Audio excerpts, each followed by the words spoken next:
I saw how people responded when I was willing to be vulnerable. And I realized how powerful vulnerability is. Passion really is driven by a personal connection to something. Freedom is something as a framework that everyone can relate to, and that freedom to decide if, when, and how to have a family. That includes men. That includes the broader community, folks of all gender expression, because we all make those decisions. I just do not believe that in the wealthiest, most developed nation on earth, that time and that ability to get care should be a matter of luck. I think it should be the law of the land.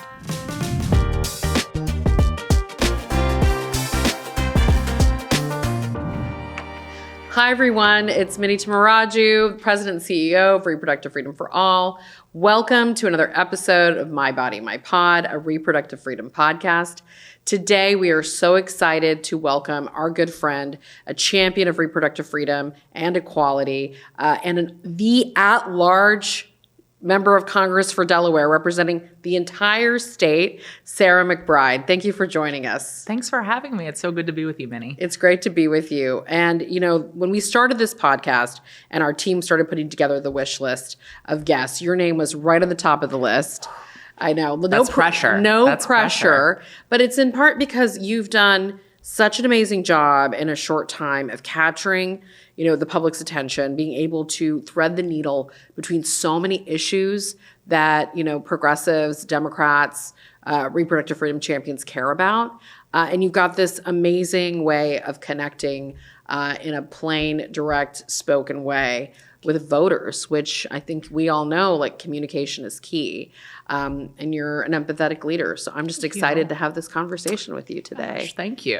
I'm buttering you up. And now the hard questions. No, probably. Well, maybe a little bit. Can you talk to me, can you talk to us about storytelling? Because it's been such a core part of your advocacy. I remember first learning about you through your personal storytelling, about your life experience, how you came to this point in your career. And I think it was when you were in the Obama White House that you started really telling your personal narrative. Honestly, it was just a little bit before that. I was student government president at American University, and I came out as trans in the final hours of my term as student government president. And I have to be honest, up until that point in my life, I had really never engaged in personal storytelling. I was honestly a little uncomfortable with it because I never had wanted to sort of center my own story in my public advocacy. I'd always been comfortable advocating on behalf of other people. Mm-hmm. But when I was coming out to my family and then my friends, and then eventually coming toward the end of my term as student government president, when I was about to start to live authentically as myself, I thought, people are going to talk about this. And what is the best strategy of damage control, right? It's to get your news out on your own terms, in your own words. But you were a college student and you were still able to think that strategically. Well, I think that's interesting. I knew people. It's not every day in 2012 that the student body president comes out as trans, and I knew people would talk about it, and I wanted them to talk about it in a way that was as respectful as possible. Because while I had never done personal storytelling before, I knew that it is much more difficult to hate someone whose story you know, or to mock someone whose story you know. And I decided that it would be better to get my news out there in my own way. And so I wrote a note on Facebook that the student newspaper then republished that sort of went, by 2012 standards, viral. Yeah. Limited virality in comparison to today's world. But I saw how people responded when I was willing to be vulnerable. And I realized how powerful vulnerability is. And then that experience was compounded when I went to the Delaware General Assembly in 2013 to advocate for a non-discrimination bill. And I would go in and I would talk about why non-discrimination protections were right for the community writ large, or why non-discrimination protections were good for Delaware's economy by allowing us to tap the talents and potential of everyone. And I'd watch the legislators who I was advocating to have their eyes just glaze over. And then my mom would start to talk, and she'd talk about her hopes and her dreams and her fears for me as her child, for our family. and I saw these legislators connect and understand and then develop a passion for doing the right thing in that moment. And, at the end of the day, politics is personal, and facts and statistics can illustrate a problem, they can inform, but passion really is driven by a personal connection to something. That's just true for all of us as empathetic creatures. It shouldn't have to take a personal connection, but it does drive something home, especially when, as an elected official, you're trying to prioritize so many different issues. Having someone in front of you, having a story in front of you makes all of the difference, and it brings those facts and statistics to life. I think this is why, for our work, the abortion storytellers have been so powerful. They're the ones who can really change hearts and minds content, where people tell their first person narrative about what's happening to them when they live in a state with an abortion ban. But what strikes me about those stories and yours is it takes, and the word vulnerable, you're doing this at so much personal cost. Yeah. And that comes from a place of, obviously a commitment to public service, but you did this when you were very young, like over a decade ago. Was it that experience of coming out that led to you wanting to be an advocate? Connect the dots for us. So first off, I will just say to something you just said, I think it has been so powerful to see the increasing confidence and courage of people coming out and sharing their own experience having an abortion, their own challenges. Normalizing it too. Exactly. Right. And because people maybe knew that 1 in 3 women, right, or I'm not sure what the statistic is right now, but that a large number of women had access to abortion care at some point in their lives. But that was a statistic, and it felt abstract. And then once people started telling their stories, and everyone else realized, oh, we're talking about people who are my neighbors, people who are my cousins or sisters or my mom or my daughter or my coworker.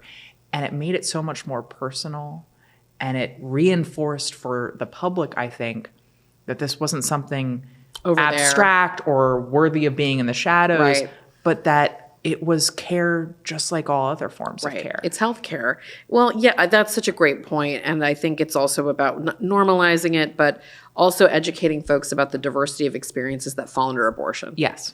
So I think folks had this idea like, oh, well, you're pregnant, you don't want to be, and you casually go to a clinic. Right. And sure, sometimes that's the case, and that's our right. And that's our right to, make decisions about our own bodies. And we fight and protect that right. But then what we found is there's so many Americans who are like, wait a minute, I had an abortion, and I just saw it as a continuation of my care. Yeah. I thought it was miscarriage management, or I had a crisis, at some point in my pregnancy, or, I was in a vulnerable part of my life and I didn't want to continue this pregnancy. And that really broadened the scope of who can relate to it. But the other piece of it, and it goes to the messaging, which I do want to come back to later in our convo, is shifting the way we talk about it from, choices to freedom. And freedom is something as a framework that everyone can relate to. And that freedom to decide if, when, and how to have a family. That includes men. That includes the broader community, folks of all gender expression, because we all make those decisions, right, one way or another. Right. And it's not just about one medical act, although that medical act is the thing that's most under attack. And then once we saw more people sharing those personal stories, I mean, it coincided with a whole host of other factors, I think, in our politics and in the law. But I think it had a pretty profound effect on public opinion. Absolutely. Around support for reproductive freedom in all of its forms.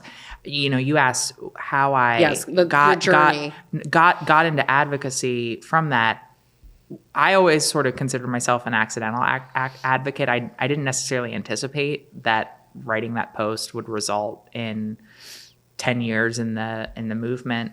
But it sort of spiraled because I wrote this note, and not only did that put me into the awareness of people in the movement, But I saw how much of an impact it had. And I thought, God, I don't want everyone to have to share their story. That's a burden. That's a big burden for everyone. But if I have the capacity and a willingness to share my story, then it is such a critical ingredient for change, and I should do it.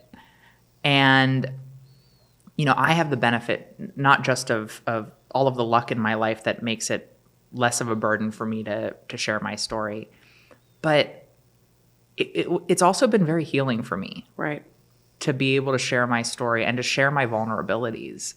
I'm a verbal processor just by nature. And so in some ways, my journey to healing as a person, whether it was, coming out or whether it was frankly processing the grief of losing my husband to cancer, I have found that when I share what I'm feeling and what I'm thinking, not just with loved ones, but with the public, not only does it invite people into my own journey, but it helps me heal in the process.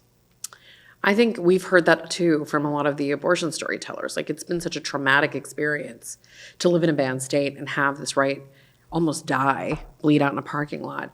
And it's a way to take your power back. Yes. It's a way to shift from being like the victim, and I'm Yes. using air quotes for folks who are listening, because none of these people are victims. You were not a victim, but it's a way to shift the energy and to wrest power and control back. And a lot of these movements that are against, LGBTQ plus folks and,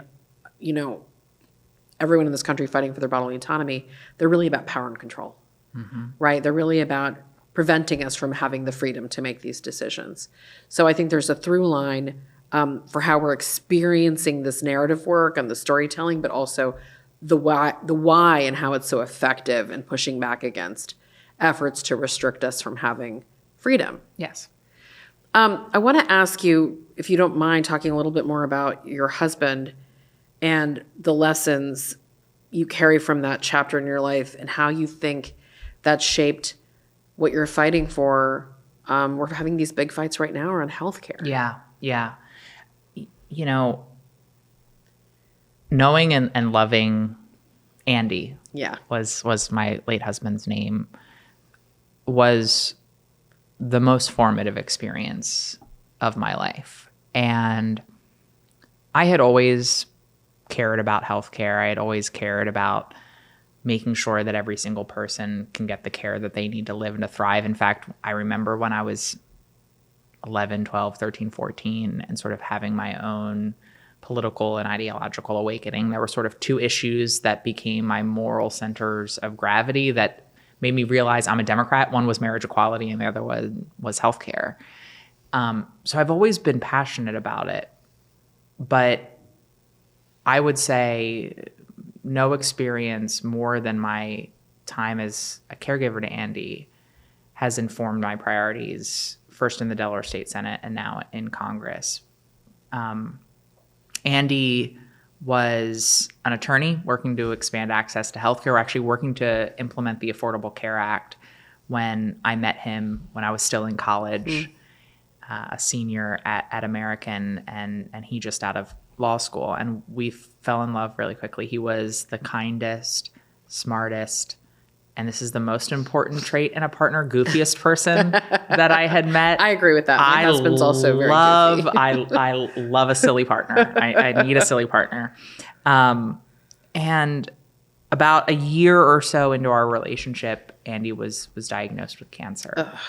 And, it's a frightening thing to hear no matter your age, but you don't expect it when you're 26. Mm-mm. And it just feels like the world is coming crashing in on you. And both because of our awareness of the world, but also because of Andy's work in healthcare, from the first moments after getting that diagnosis, he knew how lucky he was. Both of us knew how lucky we were. We knew how lucky he was to have health insurance that would allow him to get care that would hopefully save his life. And we both recognized how lucky we were to have flexibility with our jobs that allowed him to focus on the full-time job of getting care and me to focus on the full-time job of caring for him, of loving him. And when we found out that his cancer was terminal, to marry him and to then walk him to his passing. And up until his last breath, he knew how lucky he was. And I just do not believe that in the wealthiest, most developed nation on earth, that time and that ability to get care should be a matter of luck. I think it should be the law of the land. And it's why in the Delaware State Senate, I work to expand access to healthcare and pass paid family and medical leave. And it's why I am so particularly outraged throughout the last 10 months in Congress to see Republicans in Washington pass not just the single largest cut to Medicaid in American history, but the single largest evisceration of healthcare in American history. I mean, people will die. Yeah, they're dying.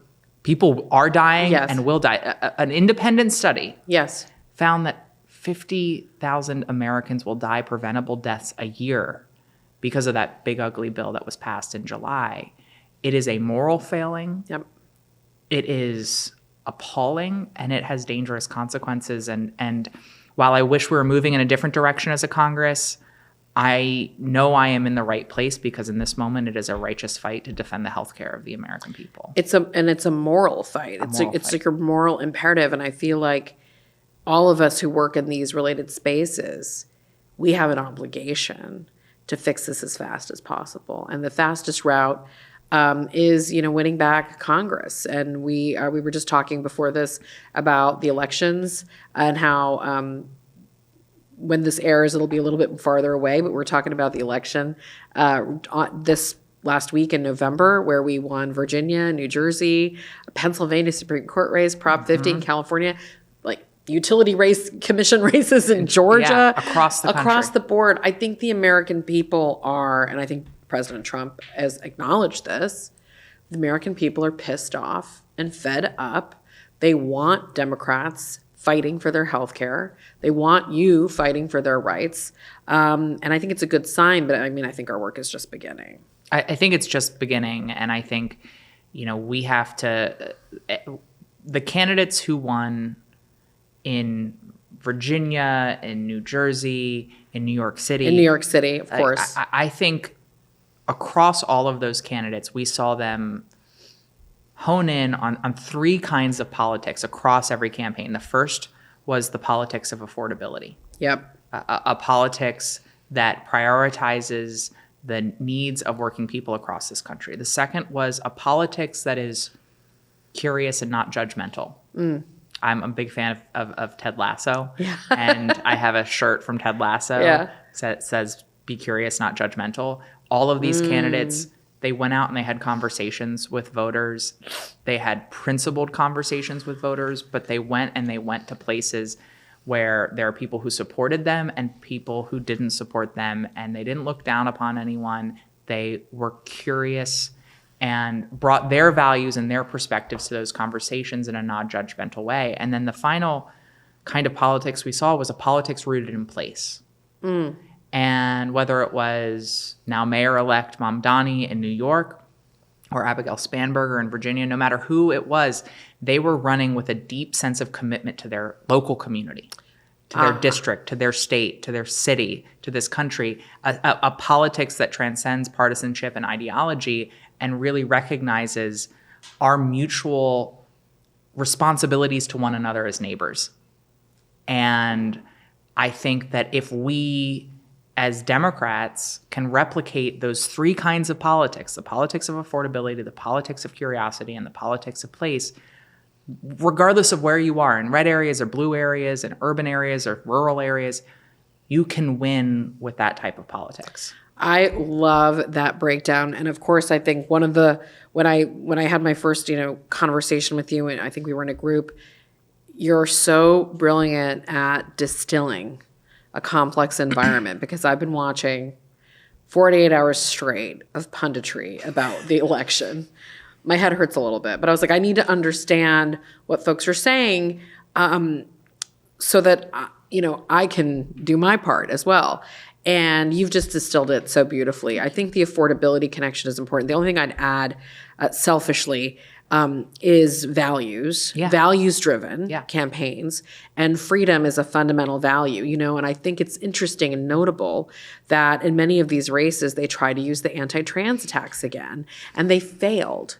And I think it's because each of these candidates was like, let's talk about it. Yes. I'm not going to hide from it.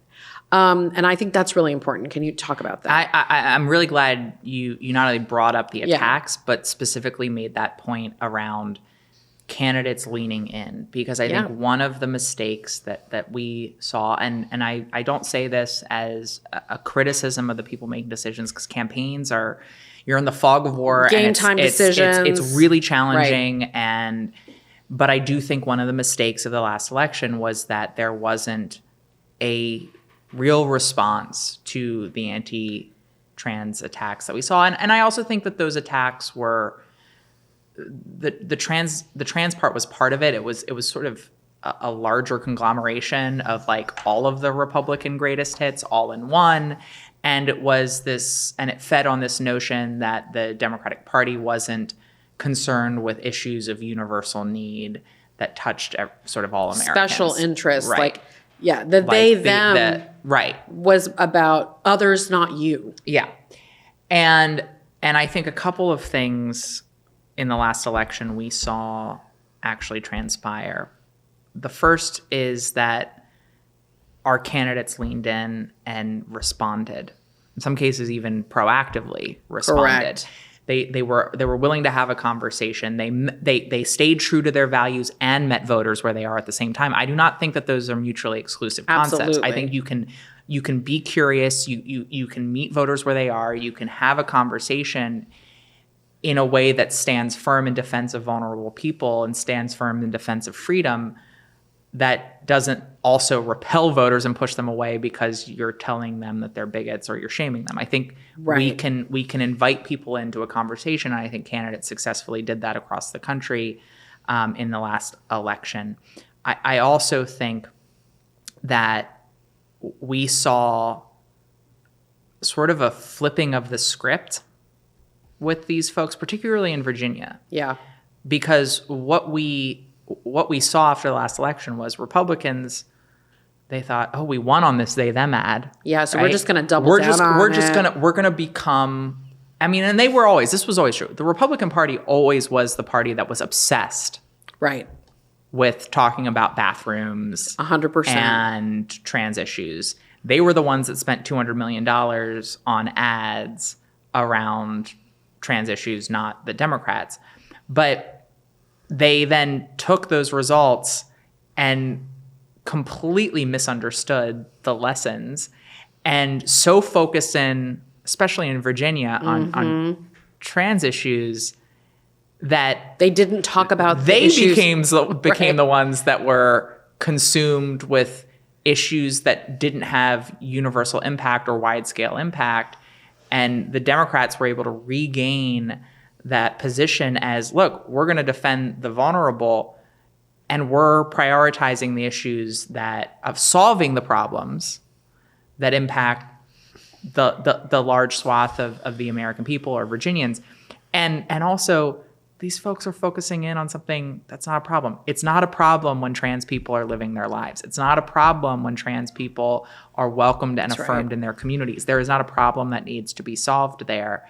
And I think that this past election really reinforced that Republicans completely overplayed their hand after the 2024 election, and went from being the party that was perceived to be concerned with affordability and became the party obsessed with demonizing a small, vulnerable group of young people. And we were able to rightfully claim the mantle as the party that's focused on working people and affordability. And that is willing to, as you said, have the tough conversations. Yes. You know, we had Ruben Gallego on, and we had a very similar conversation about tackling, abortion rights in Arizona, and how he was able to go into, predominantly male Latino communities and talk very openly. They didn't always agree, but they all agreed on the fundamental freedom concept. Yes. They may not agree. They may not personally feel comfortable with making the decision to have an abortion. But when you explained it in terms and had open dialogue and said, well, let's talk about that. Yeah. Let's talk about why you don't feel comfortable, and let's talk about what's happening in Arizona right now. So it goes to your point, having the tough conversations, being vulnerable. I'm not getting all the points exactly as you laid them out, but values-based and, not making people feel shame. Yeah. Well, and I think we have to be able to grapple with the complexity of people. Right. And I think there is a difference between a person who's committed to and leading the charge, or even leading the charge against right. LGBTQ rights or Right. reproductive freedom, and someone who's entering a conversation with goodwill and good intentions. They might not be where we want them to be on every policy or every nuance, but fundamentally believe in the dignity of every person, and in that, their freedom to have agency over their lives, their bodies, and their destiny. And that's, I think how in ballot measure after ballot measure, where we've been able to move independents and conservatives, Republicans over to us on abortion rights, it's been because we're willing to storytell, have the tough conversations, go into communities and say, these are the stakes. Mm-hmm. This is what could happen in your state. And it's a good pathway, which leads me to a conversation you and I've had before about the intersectionality between reproductive freedom and LGBTQ rights, both from how the movements have evolved, but also to how our opposition and our opponents have been so coordinated and systemic in their attacks. And I know you've been doing some reading and digging into the history of the anti-abortion movement, and I think you've been trying to figure out lessons learned, other parallels. And I'm so curious to get your thoughts. Well, it's still early in my I know research. You don't have a ton of time to do the extra research. I'm really trying to look back at various points in history to understand similarity in forces and dynamics and strategies to overcome. I think there are really two periods of time that I've been focusing in on and trying to understand what happened then and how that relates to this moment. One is the period after the Civil War, during and after Reconstruction, where I think there are a lot of similarities to what we're seeing right now, both culturally and economically. And then the period in the 70s and early 80s in the aftermath of the progress of the 60s of the civil rights movement, and of course Roe in the early 70s, and then the rise of the quote moral majority and Ronald Reagan in the late 70s and 80s.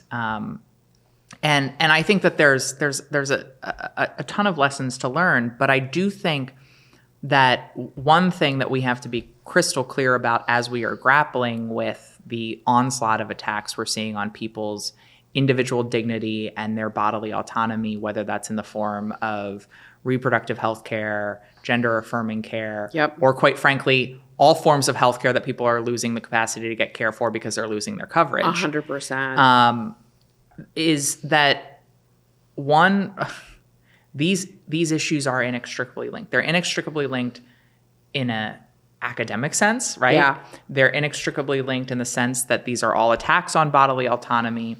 They're inextricably linked because, frankly, the transphobia and the homophobia that is at the heart of anti-equality policies is not able to be separated from the sexism and the misogyny that is at the heart of abortion bans, of attacking women's control over their body. That at the end of the day, all of these prejudices are rooted in one concept that far too many people have, which is that one notion at birth: the sex you are assigned should dictate who you are, how you love, what you do, and what you look like, right? Mm-hmm.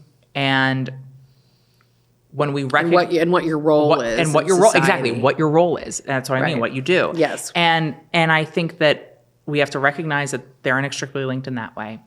They're inextricably linked in not just abstract, sort of philosophical ways. They're linked from a legal perspective. Yes, the laws, the precedent, the decisions that are being made in state legislatures and in the Supreme Court. Right, in the Dobbs decision. Right. Clarence Thomas's dissent. Right. Laying out a roadmap. Right. To both our progress and the regression to attack we've and seen. Reverse marriage equality. Right. If they are able to ban abortion, then it's easier to ban gender affirming care. Right. If we are receding in the right to privacy, well, that is a right that is at the heart of the Lawrence decision in the early 2000s that struck down the anti-sodomy laws across the country. The laws and the precedent connect these issues. And the strategies that are being employed in courts and in legislatures to undermine these rights are, in so many instances, quite literally the exact same arguments. And then finally, they're linked in that they are the same people, forces. Well, and they're funded by the same dark money. Yep. They've got the same legal and organizational structures. And it's just important for, I think, folks in both of our movements to understand that. Yes. Because it's so easy for them to try to demonize and tear us apart. Yes. Yes.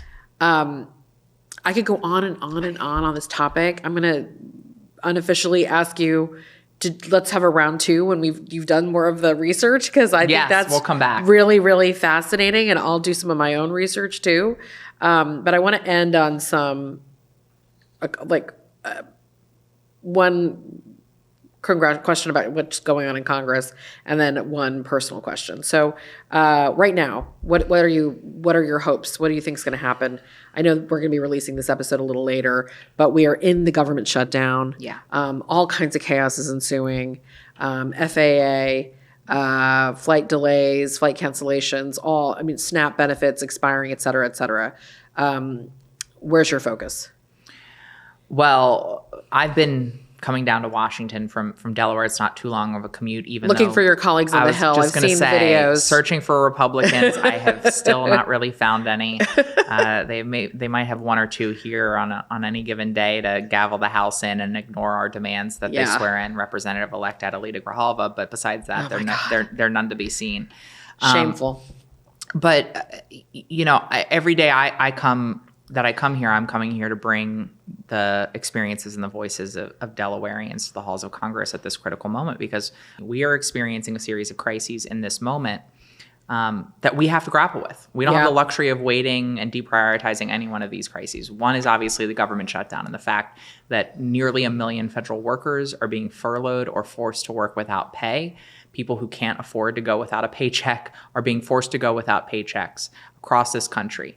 We have, of course, critical federal programs that are being ground to a halt because they don't have the workforce necessary or the funding available to continue to process SBA loans or compromising public safety, compromising public services, well-being of our communities. And so the shutdown is a crisis in and of itself that is having real consequences on the American people, including this president cynically using them to try to harm vulnerable people by trying to cut off SNAP funding, by trying to use it as an opportunity disingenuously to fire more federal workers, which he's already been doing illegally for the last 10 months. Correct. Then, of course, there's this crisis in healthcare in this moment, specifically right now around the expiration of the Affordable Care Act tax credits, which 50,000 of my constituents rely on for affordable healthcare.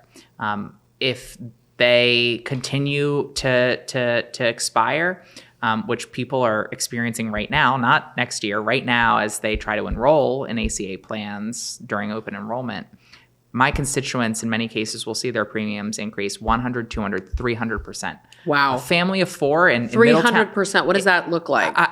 It looks, for some people, it looks like thousands and thousands of dollars more a year in healthcare costs.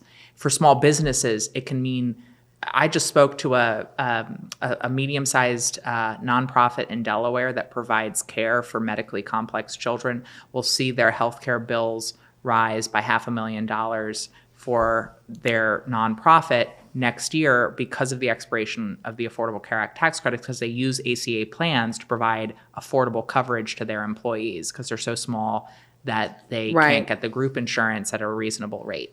And so that healthcare crisis in this moment is upon us. It's absolutely compounded on top of the cuts to Medicaid and Medicare that were passed in the big ugly bill. And every time we talk about Medicaid, I just have to remind folks also the defunding of Planned Parenthood. That was absolutely, which is it's like the perfect storm. And we don't have paid family leave, which you've worked on so hard. Yeah. We're forcing birth. We don't have benefits for kids. We're not able to feed them. Like, what on earth is happening? From a so-called pro-life, pro-family party. Exactly. That was something I tried to really harp on in my remarks on the floor and in debate on the big ugly bill, was that it contained a backdoor abortion ban. 100%, correct. And people needed to understand that when you choke off funding for healthcare institutions that provide abortion care, that is a backdoor abortion ban, because you will essentially eliminate access to care in communities across this country. And so the attacks on care, the crisis in healthcare in this moment, is one that is already upon us and needs to be addressed. I hope, and again, I don't know what the reality will be when this comes out. I hope my Republican colleagues come to the table. I hope that Donald Trump, John Thune, and Mike Johnson actually come to the table to negotiate on this. Because if there was a message that the American people sent in this 2025 election, it's that elected officials need to do the hard work of governing in bringing down the cost of living and addressing this affordability crisis. And that includes, it's what I hear about more than anything else in Delaware, the cost of healthcare. Do your damn job. Show up, do your job. Right. And also, I'm sorry, but you're going to have to swear in Representative-elect Adelita Grijalva so that we can get the 218th signature on that discharge petition that Mike Johnson is literally shutting down the House in order to prevent happening. We have a huge chapter in Arizona that worked on her campaign and has been lobbying just on this issue. And it's just been appalling. I'm going to end with a lighter question.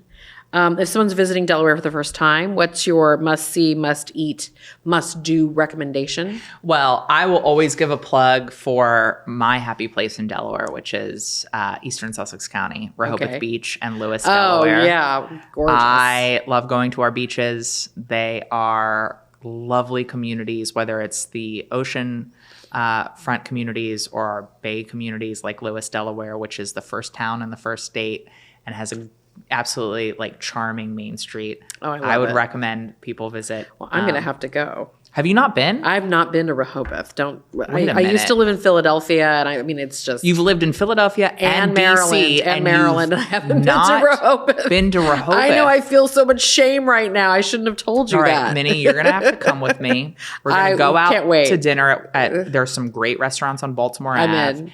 And then we'll go to... Are they kid-friendly? I have 6.5-year-old twin boys, so they have to be able to... We're going to find you a babysitter because we're going to go to a really great nice restaurant. Okay. Well, it doesn't have to be nice, but we're going to go to a good restaurant there. And then, this is why you're going to need a babysitter, we're going to have to go to Aqua, which is an outdoor LGBT bar in that Rehoboth, sounds amazing.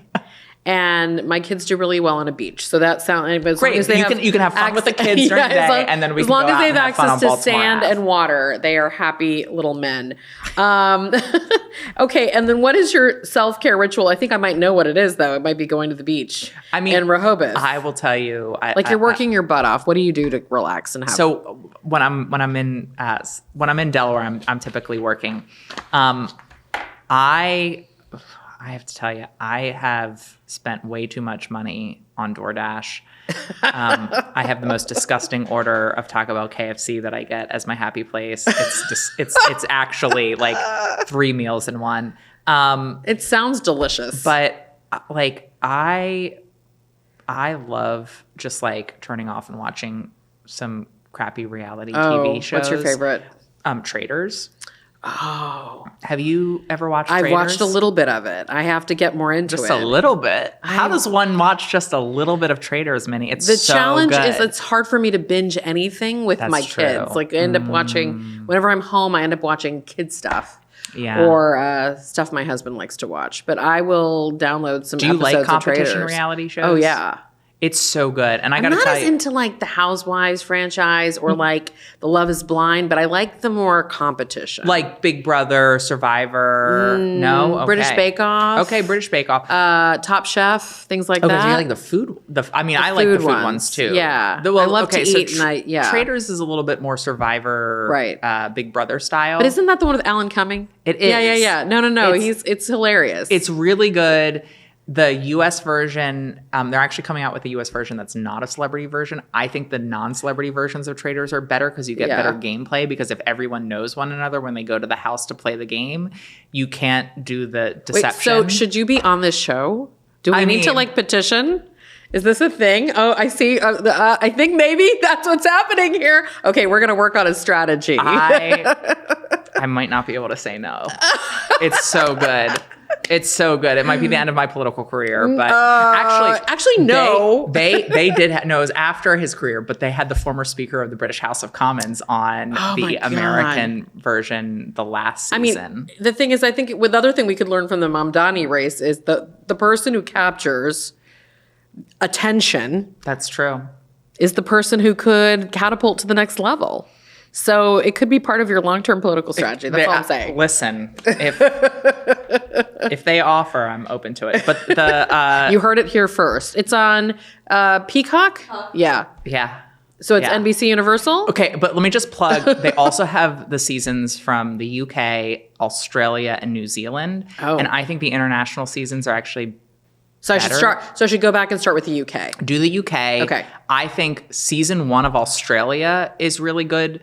Season 2 of Australia is infuriating in a good way. It's the best and worst gameplay I've ever seen in my life. So I recommend Australia Traitors too. I have a couple of long flights. I'm going to download a bunch of episodes. Do it. And then I'll report back to you. Please. I'll read the books and you'll report to me on Traitors. Yeah, you'll read the books about abortion and I'll watch Traitors and we'll have a follow-up episode.